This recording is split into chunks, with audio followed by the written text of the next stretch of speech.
Ya, jangan menyerah. Jadi itu kita yakin, ya. Keyakinan itu yang saya tularkan kepada teman-teman bahwa emas itu insya Allah akan memberi berkah. Nah itu satu.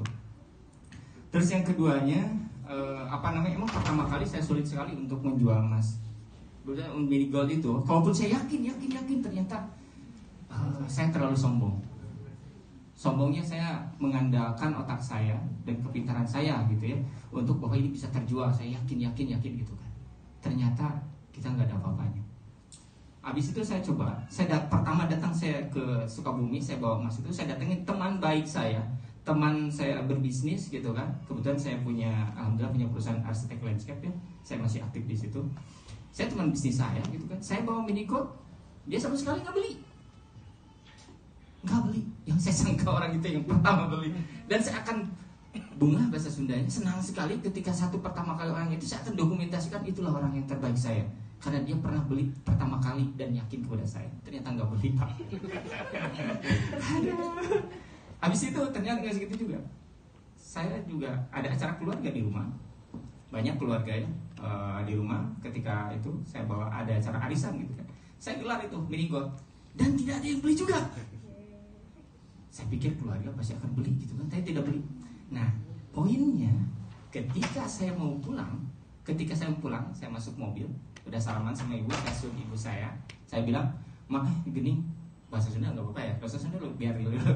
Mak, gini di rumah air mesnya." Ngerti enggak? Enggak ya. Jadi saya enggak ada yang beli. "Oh, kok di sini enggak ada yang beli ya?" gitu kan. Kata-kata itu yang membuat ibu saya berdoa. Sampai saya nggak tahu ya waktu itu. Saya tahu itu setelah saya laporan 2-3 hari berikutnya. Alhamdulillah banyak yang pesan gitu kan. Itu ya, karena kebetulan mohon maaf tadi saya belum ke ibu ya kan? Karena saya mengenalnya pusat gitu kan waktu itu. Saya beberapa kali ya RO waktu itu, dalam 1 minggu sekali, kadang beberapa kali. Nah, ternyata setelah saya datang ke ibu, ketika itu mendengar ibu saya mengatakan seperti itu, tangan ibu saya. Dan benar-benar berdoanya khusus untuk saya waktu itu, agar yang namanya mini gold itu dia, berarti doa ibu yang sangat luar biasa. Makanya kadang-kadang kita mencari sesuatu ya, keuangan lain sebagainya, datangin itu dulu, cari berkah dulu. Alhamdulillah insyaallah itu ya. Jadi setelah itu alhamdulillah berdatangan. Dan selain itu juga ada beberapa teknik saya marketing. Bagaimana ini yang tadi bilang gitu kan, orang banyak sekali pertanyaan Pak, ini itu kita kan pusing ya. Tetapi ada poin yang kita harus mencoba diambil, yang saya coba praktekkan. Saya punya prinsip seperti ini, pegang kepalanya, ekornya akan ngikut. Contohnya seperti apa? Kebetulan saya aktif di Kadin, Kamar Dagang dan Industri, saya sebagai pengurus di Kabupaten Sukabumi. Dan saya di bagian Komtab Pengembangan Kawasan dan Ekonomi Unggulan. Sebenarnya mini gold jadi program saya di situ. Nah, yang pertama yang saya pegang apa? Ketua Kadinnya wajib berfoto dan beli mini gold. Akhirnya apa? Ketika di Facebook, saya selalu di Facebook. Kalau di Facebook saya itu ada kurang lebih 148 lah anggota saya di Facebook. Itu ketua Kadin itu wajib untuk beli dan berfoto. Itu yang mau share. Karena gedeannya juga ngikut, orang nggak banyak nanya, nggak banyak palsu atau ini gimana gitu kan. Orang berpikiran, oh ini juga berfoto gitu kan. Itu satu. Terus kedua, saya sasar juga ketua ISMI. Saya juga anggota ISMI ya. ISMI itu Ikatan Saudagar Muslim Indonesia. Saya pengurus di Kabupaten Sukabumi juga. Ketua ISMI juga disasar lagi, difoto pakai itu lagi. Ya, difoto pakai itu lagi. Alhamdulillah itu ya. Setelah itu orang berfoto, orang-orang penting di tempat saya berfoto, mereka itu tidak banyak nanya, karena berpikiran orang penting aja masa bodoh gitu kan. Tahu ini palsu gimana beli. Enggak, ternyata mereka mau beli. Itu pengalaman saya yang saya coba untuk dilakukan. Selain itu juga penting yang mengambil risalah aktif itu, kita harus mengetahui orang itu jangan sampai kita ngambil sembarangan orang. Dia harus memiliki modal sosial yang bagus. Berapapun bagus produk Anda, ketika keluar dari orang yang tidak tepat, orang akan menolak. Betul? Betul apa betul? Seperti itu. Ya, jadi yang saya lakukan itu pertama gitu. Sampai saya berani berkorban untuk orang yang nilai modal sosialnya bagus. Saya berani berkorban, berani berkorban untuk dia gitu kan, mensupport dia bagaimana dia jadi reseller saya. Karena apa? Saya tahu di belakang dia orang-orang baik. Saya tahu di belakang dia orang-orang jujur gitu. Nah, ketika dia umpama jadi reseller, mengambil orang yang, kalau orang yang pertama jujur, dia akan ngambil orang yang paling, karena orang akan bertemanan dengan orang yang sejenisnya ya. Dalam artian sepaham, dia sepikiran, akhirnya dia akan mengambil lagi, dan itu termasuk aja berantai gitu. Jadi saya nggak capek untuk menjelaskan ini apa, saya nggak capek. Justru teman-teman saya yang dibawa lah, karena dengan mengatakan ini mini gold saja dari emas, mereka nggak banyak tanya, langsung mereka beli. Itu yang dilakukan saya di Sukabumi. Dan tentunya sekarang itu dengan perjalanan waktu ya, saya mencoba berimprovisasi gitu kan, kira-kira mungkin apalagi itu kan. Terus termasuk ini, sasaran saya adalah pondok pesantren. Bagaimana saya caranya kiainya itu bisa megang mini gold dan berfoto. Otomatis kalau satu kiai yang punya, sekarang ada ya, tadi pagi dia beli, baru beberapa hari dia gabung dengan saya, beli langsung 23 biji 23 pieces keping ya, 23 keping langsung beli ke saya. Kemarin sebelumnya itu dia beli, dia jadi reseller ya, 2 hari yang lalu dia beli reseller, dia jadi reseller. Dia beli langsung investasi 1 juta pada waktu itu. Dan tadi pagi saya berangkat ke sini ya, berangkat sini juga dia beli langsung 23 keping. Karena apa? Yang saya tetap fokus, saya mencari target punten, karena saya sering senang menembak ya. Yang namanya menembak itu kita harus fokus. Ketika banyak burung di atas, mana burung yang paling potensial kita tembak ya. Contoh ya. Tapi saya bentar dulu, nanti ya komennya di rumah. Jadi seperti ini. Ketika kita menembak gitu kan, kalau kita berburu, fokuskan satu titik. Jadi jangan kita, ini akhirnya kalau kita banyak sasaran, akhirnya nggak dapat apapun. Satu titik gitu kan. Nah termasuk itu, ketika ada orang potensial, melihat dia dari modal sosialnya sangat bagus, itulah jadi sasaran. Sasaran dalam artian kebaikan ya. Bagaimana mereka, saya meyakinkan dia gitu. Saya tidak mungkin yang nggak tahu kalau pusat itu saya sampai mengeluarkan dana sendiri Pak. Mengeluarkan dana sendiri. Bagaimana saya pendekatan terhadap dia.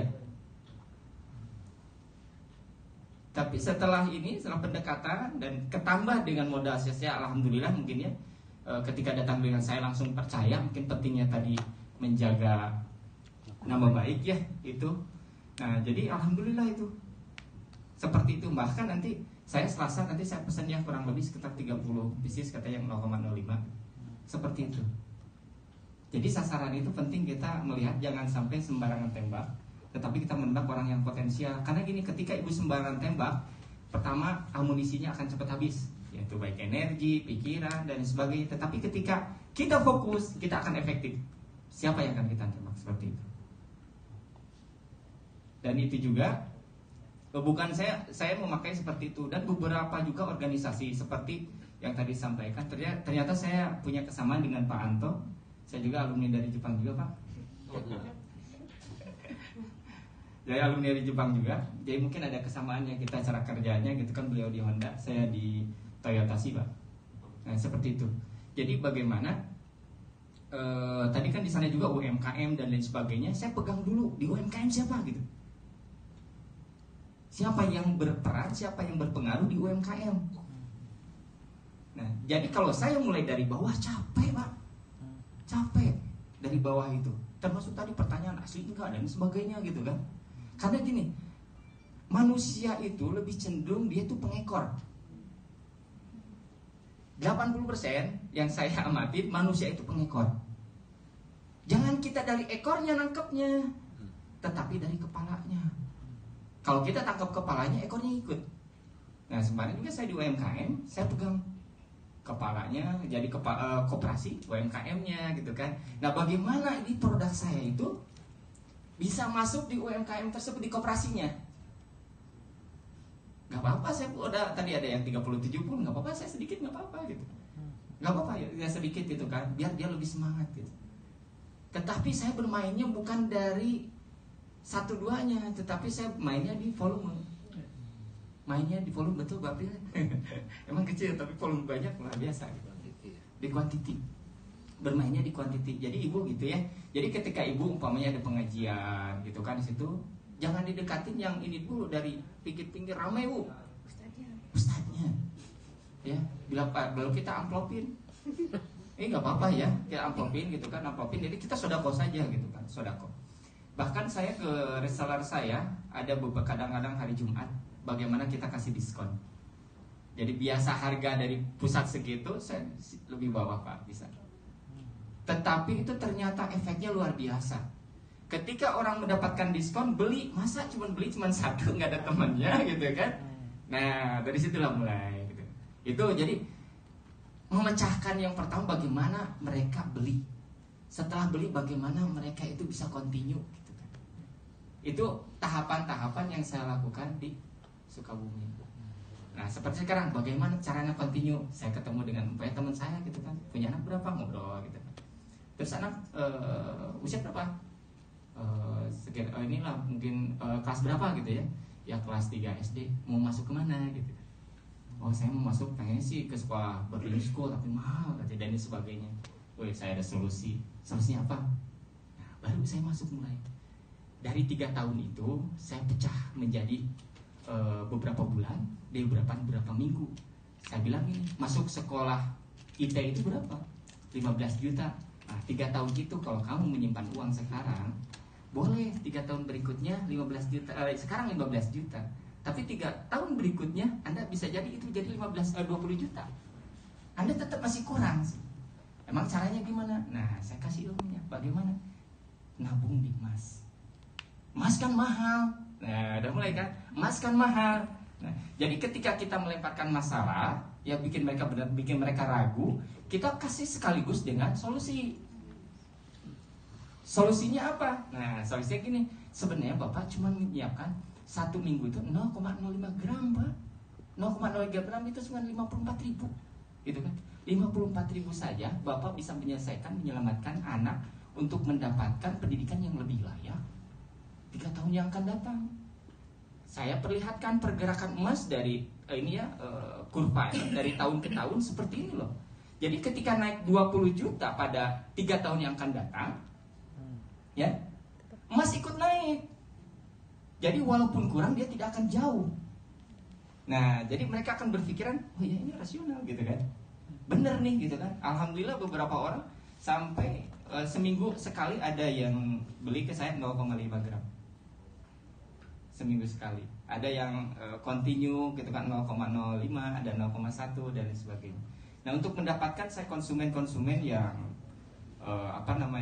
konsumen yang loyal dan bisa continue itu seperti itu, Ibu. Mungkin itu ada yang mau ditanyakan? Mantap Kang, terpesona semua. Ya mungkin kalau tidak ada yang ditanyakan ya saya cukupkan. Dan mudah-mudahan saya mau tanya Kang, itu ISMI itu jarang dengar saya apa tuh Kang? ISMI itu Ikatan Saudagar Muslim Indonesia. Oh, saya ISTI soalnya. Oh iya, Ikatan Suami Takut Istri. Jadi itu yang pertama gini, yang satu lagi perlu saya sampaikan. Mau apa tuh?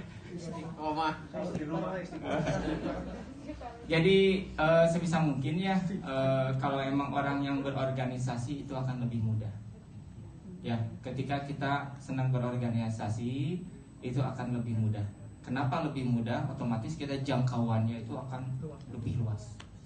Demikian yang saya dapat sampaikan. Mohon maaf bila mana ada kesalahan dalam pengucapan. Hadanallahu wa iyyakum ajmain. Wassalamualaikum warahmatullahi wabarakatuh. Waalaikumsalam warahmatullahi wabarakatuh.